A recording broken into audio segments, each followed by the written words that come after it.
heard self-care. How your brain just ain't there. Welcome back, fanboys and fangirls of the world. My name is Mario, and we are back today in our lovely fanboy corner for a video that I've been dying to do that I'm so excited about, which is my top 2025 songs. So, guys, this year has been blessed of good music. Like, in my case, I've been blessed with my favorite artist music, and also a lot of other songs which I enjoy a lot. And I think now that the year is ending, that it's Christmas, it could be great to just do a kind of a recap of a top. And I want to explain how this is going to go because I wanted to showcase like the variety of music that I've enjoyed during this year. But if I were to pick my 10 favorite songs of the year, probably they would all be about the same artist. Like it would be Taylor and some solos by Blackpink and BTS. Probably that would be my top 10. So I think that's more boring, and I decided to do it a little bit different. This is not exactly my top 10 favorite 2025 songs, but it's my favorite song from the artist that cracked the top 10. Once I pick a song from an artist that's clearly in the top 10, that artist cannot be repeated on the list, with the exception of Taylor, because I could not left out from the top 10 the second song, which is one of my favorite songs of the year.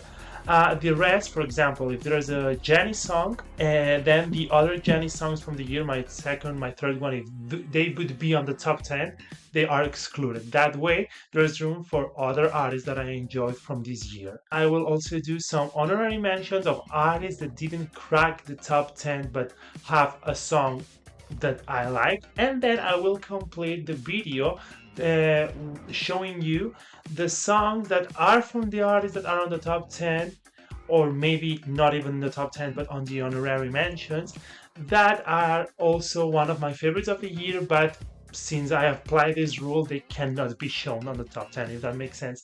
Did I make my point? Like, is it clear what I'm trying to say? I'm sorry so much because it's really hard for me. I'm sorry so much. What is my brain doing? I'm really sorry because since I'm not a native English person, sometimes it's really hard for me to explain this kind of tricky stuff. Alright, so let's go for the songs. If you're starting to like my content, if you enjoy my company, don't forget to hit the subscribe button so that you don't miss anything that I will put out in the future during next year. I'm so excited to start this year with you guys. And we're gonna start taking into consideration this rule that I told you with the number 10.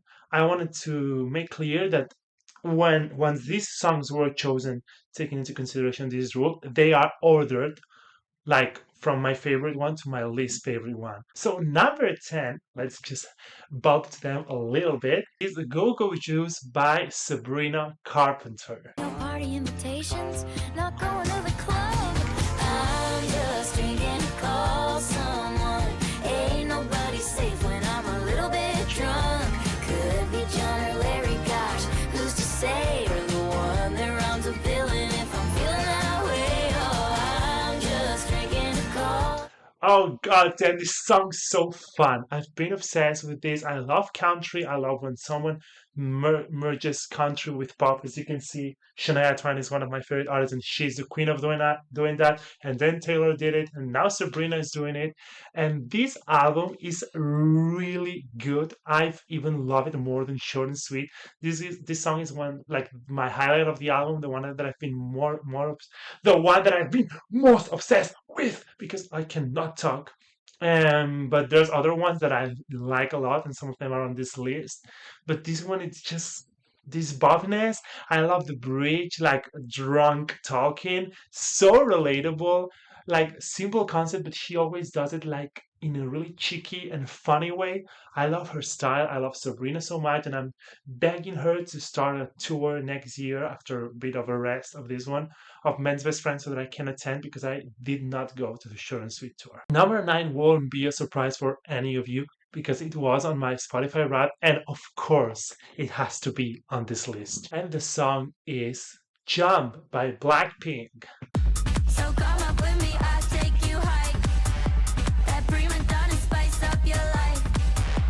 You know I got the shit that you like. So come up with me, run up, jump. Watch me running up the place. I'm already starting and my girls are on the way. Oh shit. The catchiest song I've ever heard. Like, I seriously cannot believe how obsessed I've been with this song. And you might be surprised that it's on number 9 and not higher because it wasn't my Spotify rap. But this is the thing: you can find a song that has a lot of repeat value because it's so catchy, so easy to hear, which is Jump. And then you can find some songs on my top that are higher than Jump that are not on my Spotify grab or are not as listened. I have not listened to those songs that much because I love them so much, but I'm not always in the mood, or are more special kind of different songs, or maybe they're not as catchy as Bobby as Jump. I think it was really great at first I was kind of shocked with this song because it was so different, but then I got into this kind of disco electro vibe super hard, and I have been bopping to this song since the day it was released. So great. I'm so excited for their album. Like, if this year we have been already blessed with our solos, next year we're gonna get the group album and then solos again. Oh shit, these girls. I wish YG would give them more freedom with the Blackpink songs because what they have done this year is actually incredible. Number 8. This song transports me to another planet, and it's the one and the only Ariana Grande with her song Twilight Zone. Oh, is that just not me at all? And it's not like I'm still not over you. It's so strange, 'cause I never done. Not that I miss you, although sometimes I just can't believe you happened. It's not. It's ethereal, it's special, it's nothing sounds like this song. It's so unique, and since I mean Eternal Sunshine, it's by far my favorite Ariana Grande album. But I was like already happy with the songs we had, but when she released the deluxe version Brighter Days Ahead this year, I was so happy because I love this song so much, but especially Twilight Zone. It got me on first listen, and I was like, where am I? On another planet. This is not the Earth. What the hell? I love the concept. I love her voice, so soft. The melody, the little sounds on the beginning, like what? Shit. I'm seeing Ariana Grande next year on London, guys, and I hope she plays this song because it's become probably top 5 of her whole discography to me. Number 7. This is not a surprise either for those who have watched my Jean birthday special video. And number 7 is Nothing Without Your Love. And yes, I know that on my top 5 Jean songs I've mentioned that Loser was my favorite song of Echo.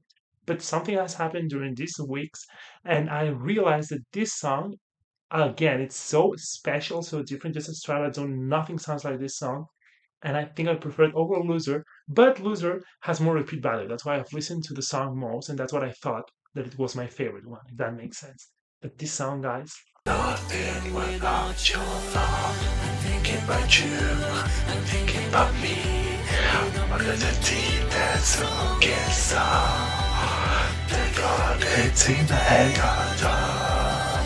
nothing without your love. You wanna know, you wanna be. Darling, the teeth gets on inside. Guys, I was lucky enough to hear this song live just as Jam that I forgot to mention that. And shit, it makes me so emotional. It makes me so happy. I love songs that are nostalgic. This song is not really nostalgic. And Gene's vocals, I mean, what am I gonna say about that? He is one of a kind. I'm never gonna get tired of saying that. This song is so beautiful, and I honestly, in my heart, would have preferred as a title track over Don't Say You Love Me, even though my brain understands why Don't Say You Love Me was chosen. Following Gene, we've got number 6, another nostalgic song, Sweet Dreams by J-Hope, by Hobie, but our beautiful, beautiful Sunshine. Again, this song is really special to me because it was the first comeback that I experienced as an army. You know that I'm a baby army, January 2025, and this song came on February. And again, obsessed with it. This song is really special because it has the two things: the repeat value and like how good the song is. It's like both things are together, and I've listened to this song a lot this year, and I think Miguel vocals are perfect for the song. I love Hobie's vocals so much. The flow, the MV. Ah, shit. This song is also my favorite Hobie song.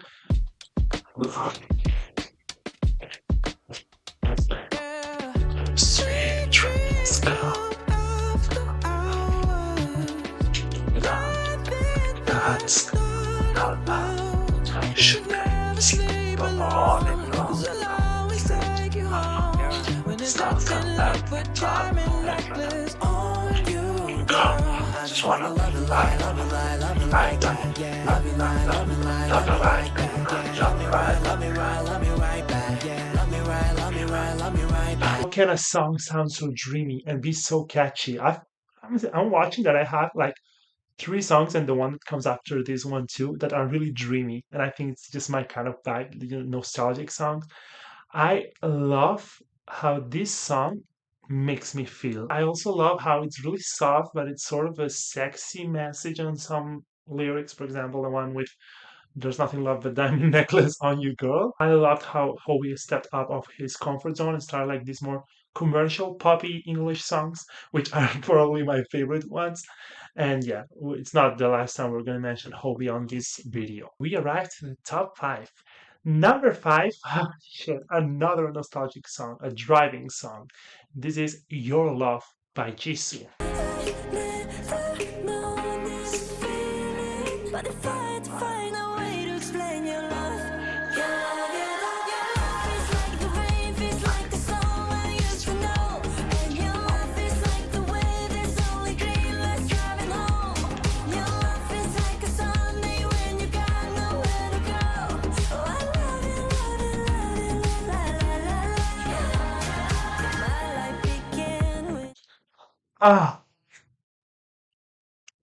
when I was getting ready for Blackpink solos, I was a little bit afraid that my love for them would make me kind of be biased towards how much I love these songs, and maybe I would be like, okay, this song I don't love it as much, but I cannot like see that because it's Blackpink. But no, that didn't happen. I genuinely love their projects so much. I mean, there's some missteps, of course. There's some songs that I don't love, but this one, oh God, I was like, why is this not like the title track once again? It's become a fan favorite and doesn't surprise me because it's really good. Her vocals are so good, her pronunciation, the flow. I also was lucky enough to experience this song live and it was really, really great. She looked like a fairy. Number four. We continue with the Blackpink solos and we go with my favorite Jennie song, which is not only by Jennie, and it's Handlebars featuring Dua Lipa, and I'm so glad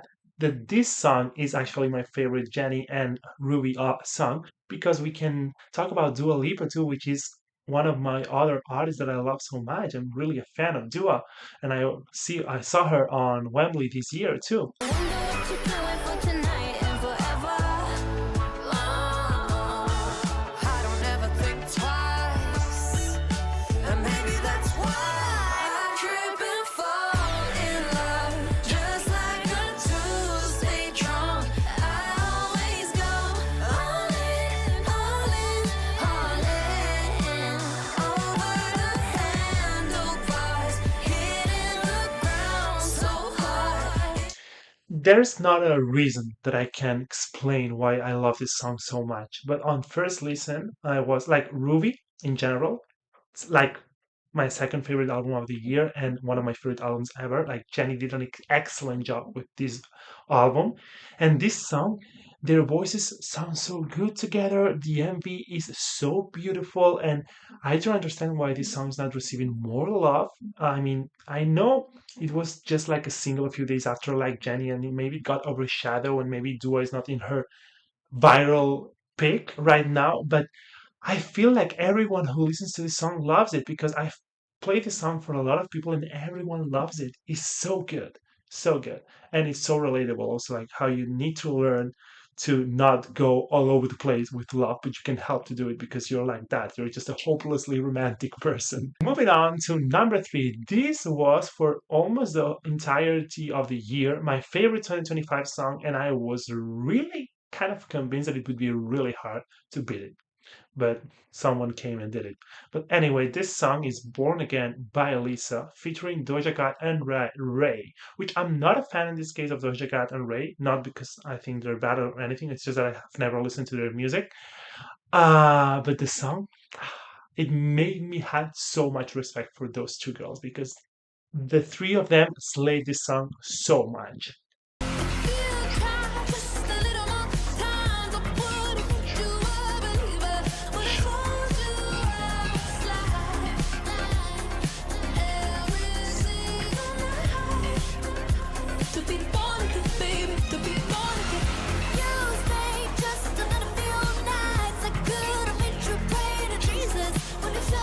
Like, as you can see, this song was also on my Spotify Wrapped. I've been all in love with this song. And Your Love and Handlebars were not on my Spotify Wrapped. Jisoo didn't appear on my Spotify Wrapped, and Jenny was, but with Like Jenny, and that's what I'm talking about when you talk about repeat value. Like Jenny's so much catchy. Handlebars is more of a well done song, if that makes sense, more perfect. So sometimes maybe I'm not in the mood to listen to it, but when I do, I feel like it's a piece of art. And in this case, Born Again has the same thing as Sweet Dreams.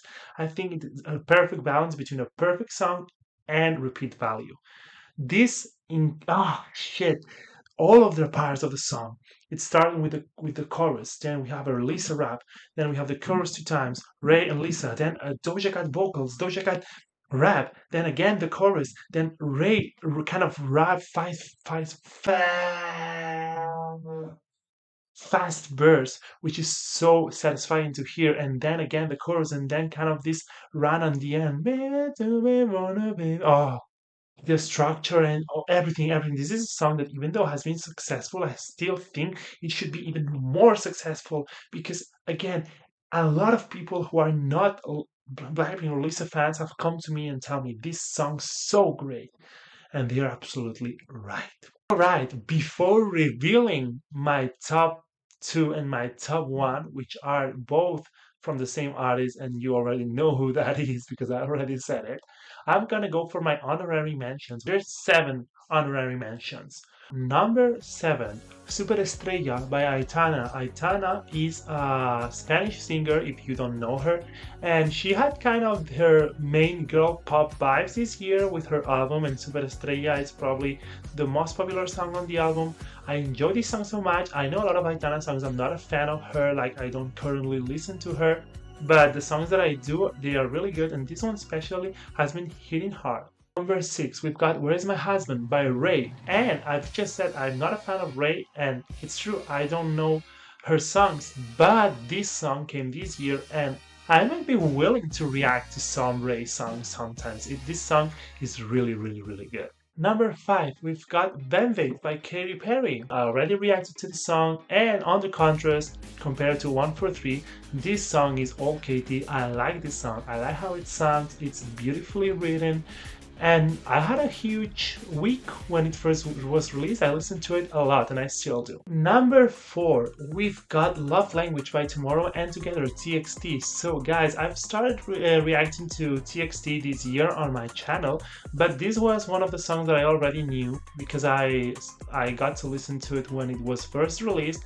And it was one of the reasons that I was willing to react to TXT because I like this song so much, and I think it's one of my standouts of the year. Same thing with number 3. Number 3 is Gabriella by Kedzai, and I've been obsessed with this song. The obsession is been so much that it could crack my top 10 just because of that. But when I think about which songs I actually like more, are the ones that I already mentioned. But this song is so catchy, the vocals, everything, so great that I got to listen to it for the first time, and that was what the main reason why I put Kedzai on my poll to react to new artists, because this song is so good. Number 2, we've got the one and the only iconic Lady Gaga with her song How Bad Do You Want Me? Alright, Mayhem is a really good album. There's a lot of standout songs, but this one specifically, I think everyone agrees that it's been kind of a favorite on the album, aside from the singles. And just to know, I love the sound, I love the vocals, I love the melody. It has this actually kind of tailored way of storytelling and writing and melodies and some things that the Swifties know what I'm talking about. And I think that's one of the reasons that I also like it so much, because that style of music is what I'm drawn to. So yeah, I really recommend you listen to this song if you haven't done it already. And number one, and I'm so sad that they didn't crack the top 10 because I love their AP so much, is Wild by Baby Monster. This song, it's again nostalgic country vibes, which are kind of my weaknesses. There's other songs on the AP that I love so much, but this one stood out to me on my reaction. You can see that. And yeah, I think they really did a good job with the song. It gets me emotional actually when I listen to it. I don't know. I like to listen to it while I'm walking on the street. That's the vibe we're getting for that. And finally, now we are revealing my number 2 and my number 1. Who is in the top 2 and top 1? Of course, because I've mentioned that there's 2 songs. And yes, it's Taylor. Number 2 is the mega smash hit, The Fate of Ophelia.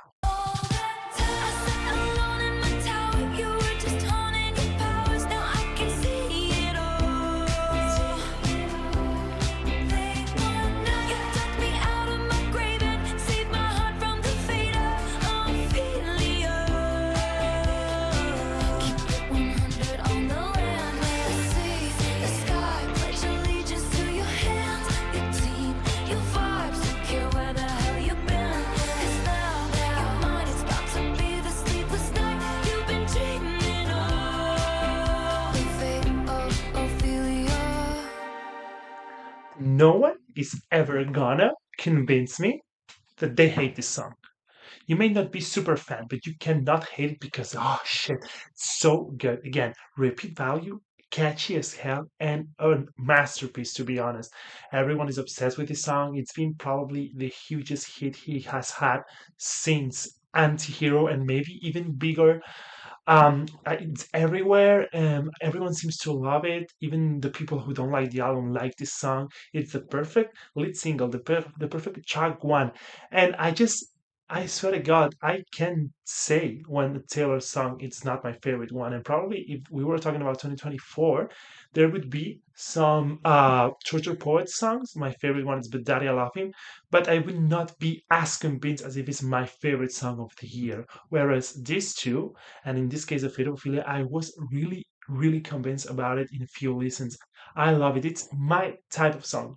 Pop hit, pop smash, like pop bop, like 1989. Like, you know what I'm talking about? I go crazy every time I talk about this song because I feel so passionate about it. And I even feel more passionate about number one. And I think everyone, well, the Swifties know which song this is. And it's Oh Polite. Oh, if The Fate of Ophelia is already good, this one's even better.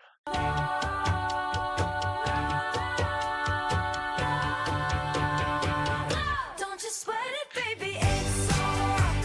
You were dancing through the lightning strikes. Oh, so sleepless in the onyx night. But now the sky is opalite. Oh, my Lord, never met no one like you before, no. I am 100% convinced that this song has cracked my top 10 Taylor Swift songs, and I will be doing that soon on the channel. And once again, I've got thousands of people in my back confirming that this is great because this is not even a single yet, and the streams it has, the positions on Billboard, uh, all the countries are obsessed with this song. It's so much, like it's too much. Like I saw some lessons class in China, in Philippines. There were a lot of people dancing to this song, and it went number one, I think, on South Africa, I think too. Like I just think that when a song that it's not even a single is a hit, it shows you how good it is. It's a bop, it's a love song. The concept is perfect. It makes me truly happy that I want to cry of joy. And it's perfect for my number one spot of my favorite songs in 2025. Thank you so much for this song, Taylor. All right, guys, so this is it for my top 10 and my honorary mentions. Before we end, I want to show you some of the songs that I mentioned that are from the artists that I've already talked about. We've got Vanishing to You by Lady Gaga, again, one of my other picks of the Mayhem album. We've got Super Duper Love and We Go Up by the Baby Monster EP. We've got Dandelion by Ariana Grande. This is the other standout to me on the Brighter Days Ahead Deluxe album. 2 other songs by Sabrina on her album, which I could actually mention 4, 5, 6 songs perfectly that are kind of my favorites, but I don't want to make this video any longer. So we've got Nobody's Son and Man-Child, and I mean, she is really the moment. She's really doing some things, and these 2 songs, like Man-Child, of course, the single, everyone knows it, but Nobody's Son, it's a gem. I really hope she makes it a single and releases an MV for that. The other 2 songs by Howie, which are Mona Lisa and Killing It Girl, specifically Killing It Girl, but both songs have been an obsession for me, and as I've said, I really like this new vibe that he went with, his hotness and his sexiness with this song, and it was like even better each time. The first Sweet Dream is kind of cute, then Mona Lisa, oh my god, what is he saying? Then Killing It Girl, like, are you actually joking? I just think he really did a great job this year. I'm so proud of him, so proud of the tour, and I wish I could have gone to that. I already mentioned this song, but we've got Loser by Jin and featuring Yana. I still think this song is incredible, so fun. It's lighthearted, repeat value at its peak, and those are the 2 songs that stand out to me on Echo. But I think the album as a whole is really good. Then we've got Eyes Closed by Jisoo and Zayn, and you saw my reaction to this song. It was my first song reaction on the channel, and it made me so emotional. I hope the Jisoo album sounds like this. It suits her so much. Their voices together are really beautiful. Oh, I'm so glad we have this song. 2 Lisa songs that are Chill and Dream. Chill, it's a really great song. It's different. I love how it's really unique in its sound, one of the standouts of the album. And Dream, I talk about it when I rewatched the MV with you guys. This song really did something to me, and it would definitely be on my top 10 of the songs of the year. Definitely. It's so beautiful. I love her vocals, the storytelling, and when the MV came out, that was it for me. That really elevated the song so much. We also have 2 Jennie songs. One of them is Like Jennie. We talk about it on my Spotify Wrapped, and I mentioned before that I think it's one of the best K-pop songs of the year. It's really well done. The rap is incredible. The song is so catchy. The MV, god damn it, Jennie. Like, she is truly one of a kind too. Really great. And then we've got Extra Large. This song is also in my top 10, 100%. The obsession with the song, it's really concerning. Like, the collab with Doechii. Thank you for this, because I think that they really suit each other's style, and I also love how empowering the message is. I think it was a really great single, and again, non-Blackpink Jennie fans come to me and they tell me this song slaps, and they are right. And finally, some other The Life of a Showgirl songs that I could not left out. This album has been one of my favorite Taylor albums, so it doesn't surprise me that there's kind of a lot of songs in this list, and they are Wood, Cancel, Elizabeth Taylor, and The Life of a Showgirl. I already talked about the songs on my on my The Life of a Showgirl breakdown, so you can go and watch that, and I'm still even more obsessed each day with Elizabeth Taylor. like it's coming to a point where it's concerning. That's it. I think I talk so much. This video is far way longer than I expected it to be. But anyway, I love talking about music. I lose my mind over it. You know that. I'm really sorry for making it so long, but I really hope you enjoy it. I really hope you enjoy my songs, and I want you to let me know your favorite 2025 songs, your favorite albums, artists, anything you want to tell me. I love when you type some things on the comments. And yeah, we only have 1 video left for the year, which will come out really soon, and I just want to wish you a happy new year. Have a really great closing of the year, and you start the 2026 in the best way possible. I hope that you are happy, that your family and your friends are healthy, and that, I don't know, that we can still keep enjoying music as much as we did this year, now that I will have a full year of this really beautiful channel and place that I create. Thank you so much for listening to me, for being here, and we will see each other soon to keep fanboying and fangirling. Adios!